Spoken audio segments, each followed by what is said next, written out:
Hi, my name is Kylie Roper, and today I am going to discuss question number 26, which asks, what are the differences between rules-based and principles-based standards, and what are the benefits and drawbacks to each? So I'm going to start by giving just a general understanding or description of what rules-based standards are in comparison to principles-based, and then go into the advantages and disadvantages of each. So to start, rules-based standards, which are currently what the FASB implements, are highly detailed. They often have many exceptions and require extensive implementation guidance. And again, they often do involve bright line tests. So for example, 75% capitalization rules for leases, or 50% ownership or control rules for consolidations.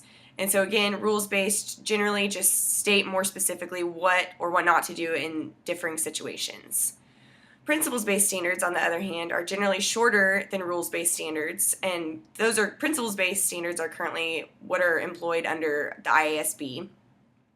Principles-based standards often rely heavily on judgment by management or by the auditor to carry out the intentions of the standard-setting agency in terms of relevance, reliability, or attaining economic reality. So an example of a principles-based standard would be historical cost appreciation. So again, there's just more judgment involved with principles-based standards, and there's more room for interpretation by management or auditors. Some advantages for rules-based standards include that there's less subjectivity or room for interpretation, and often higher comparability between firms exists as a result of the implementation of rules-based standards. Some drawbacks for rules-based standards include that bright line distinctions can often be subverted by management or manipulated to use to their advantage. And then also for industry-specific purposes, rules-based standards may not always accurately portray transactions.